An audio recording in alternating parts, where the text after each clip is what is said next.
అధ్యక్ష, నేను చెప్పేది దేశానికి స్వాతంత్రం వచ్చి 75 సంవత్సరాలు అయింది.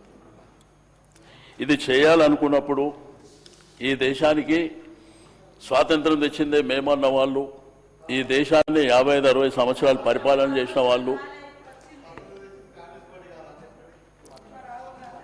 ఓకే మాట్లాడదామంటే మాట్లాడదాం, నాకేం అభ్యంతరం లేదు. రేపు మేము అధికారంలోకి మీరు రిజర్వేషన్ల కోసం అడిగే రోజులు కూడా వస్తాయి. అది గుర్తుపెట్టుకోండి. మా అన్నలు ఇద్దరు గొప్పగా చెప్పారు, ఇది 9th షెడ్యూల్లో పెట్టాలి అంటే ఏదో కొత్తగా ఈత నేర్పించినట్టు 9th షెడ్యూల్లో పెట్టాలని మేము చెప్పేది కాదు, చరిత్ర చెప్తుంది. హైకోర్టు జడ్జిమెంట్లు, సుప్రీంకోర్టు జడ్జిమెంట్లు ఉన్నాయి, అవి పక్కన పెడదాం. మరి ఈ రాష్ట్రంలో ఉన్నటువంటి మేజర్ కమ్యూనిటీలో మున్నూరు కాపు కులం ఉంది, మా గుల్ల కుర్మలు ఉన్నారు. మరి వారి ప్రాతినిధ్యం ఏమైంది అధ్యక్ష? దానికి కూడా 9th షెడ్యూల్లో పెట్టాలా? 9th షెడ్యూల్ పెట్టాలా? మరి 20,000 కోట్లు బడ్జెట్లో పెడతామని చెప్పారు కదా, మరి సంవత్సరానికి 20,000 కోట్ల బడ్జెట్ పెట్టి 1,932 కోట్లు ఫస్ట్ ఇయర్ ఖర్చు పెట్టిండ్రు. మరి దాన్ని ఎవరు చెప్పాలి? ఫీజు రియంబర్స్మెంట్ మళ్ళీ బకాయిలు ఉన్నాయి. రెండోది విదేశీ విద్య, ఆ రోజు కేసీఆర్ గారు ప్రవేశపెట్టినటువంటి ఓర్సీ చదువులు ఒక స్టూడెంట్కి 20 లక్షలు ఇచ్చేది ఎవరు చేయాలి? రెండోది అధ్యక్ష, చరిత్ర చెప్తే చెరిగిపోదు. ఇక్కడ ప్రధానంగా సమైక్య ఆంధ్రప్రదేశ్ రాష్ట్రం ఉన్నప్పుడు అధ్యక్ష 2 ప్రభుత్వాలు వాళ్ళు 10 సంవత్సరాలలో ఖర్చు పెట్టింది బీసీల మీద 120 కోట్ల రూపాయలు. రెండోది ఇంకొక పార్టీ ప్రభుత్వంలోకి వచ్చినప్పుడు 16,000 కోట్ల రూపాయలు ఖర్చు పెట్టారు 10 ఏళ్ళకు. కేసీఆర్ గారి ప్రభుత్వం వచ్చిన తర్వాత 9 ఏళ్లలో 45,000 కోట్ల రూపాయలు ఖర్చు పెట్టారు. రెండోది చట్టసభల్లో వాళ్ళకు ప్రాతినిధ్యం ఉండాలని చెప్పి ఏదైతే పవిత్రంగా భావించేటువంటి ఈ శాసనసభ స్పీకరు బీసీ బిడ్డను కూర్చోబెట్టాడు కేసీఆర్ గారు. శాసన మండలిలో మన సెక్రటరియట్లో మన స్వామి గౌడ్ గారి గురించి మీకు అందరూ తెలుసు, వారిని కూర్చోబెట్టాడు. పార్లమెంట్లో అత్యున్నతమైనటువంటి రాజ్యసభ, ఎందుకంటే వాళ్ళకు నియోజకవర్గాలు లేవు, ప్రాతినిధ్యం లేదని 2 బీసీ బిడ్డలని రాజ్యసభలో కూర్చోబెట్టారు. బండ ప్రకాష్ గారు కావచ్చు, లింగ యాదవ్ గారు కావచ్చు. అంటే నేనేమంటా అంటే కేసీఆర్ గారు ఒక ప్రయత్నం చేశారు. గురుకుల నేను ఈ 2 రాష్ట్రాల్లో నేను ఒక పెద్ద బ్రాండ్, నాకు ఎవరు సర్టిఫికెటో కిరీటమో పెట్టే అవసరం లేదు. రెండోది ఈ శాసనసభల మీ అందరికంటే సీనియర్ నేనే, మా శ్రీధర్ అన్న నేనే ఉంటాం, మా దామన్న ఉన్నాడు.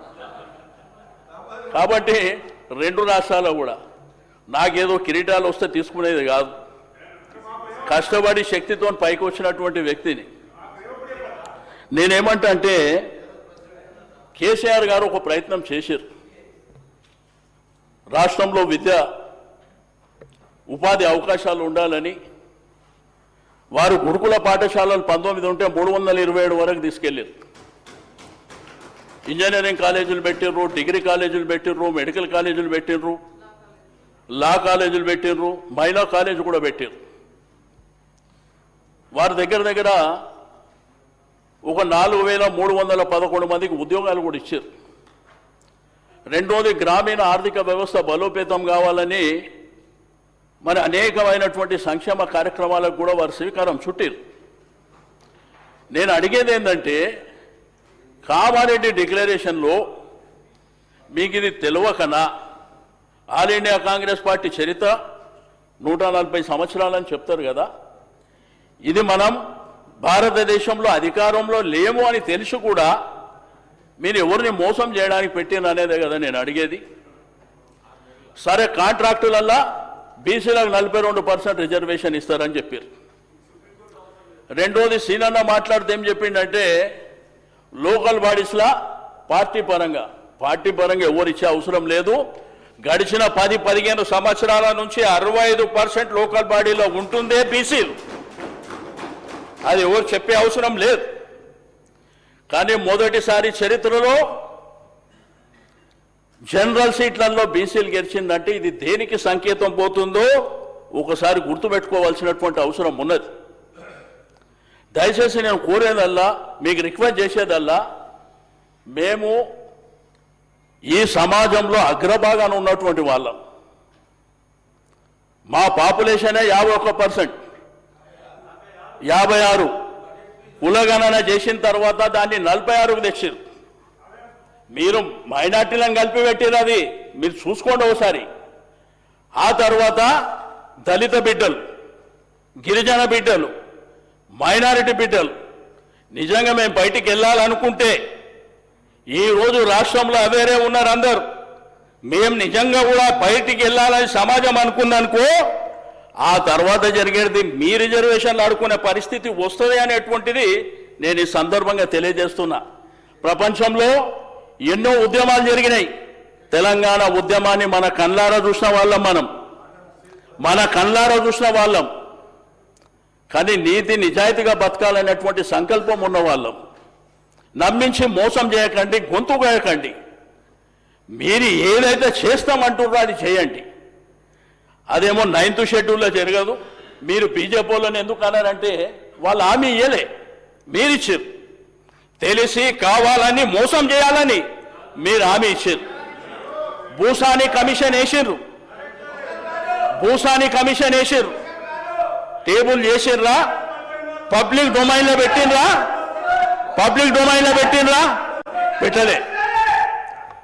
ఈ విధంగా ఎవరన్నా మాట్లాడుతుంటే అవి ఇవ్వండి అధ్యక్ష, అవకాశం నాకేమో అభ్యంతరం లేదు. నేను ఎవరిని విమర్శించడానికో ఎవరిని టార్గెట్ చేయడానికో నేను చెప్తలేను. మాట్లాడమన్నాడు, నాకు అభ్యంతరం లేదు. మంత్రి గారు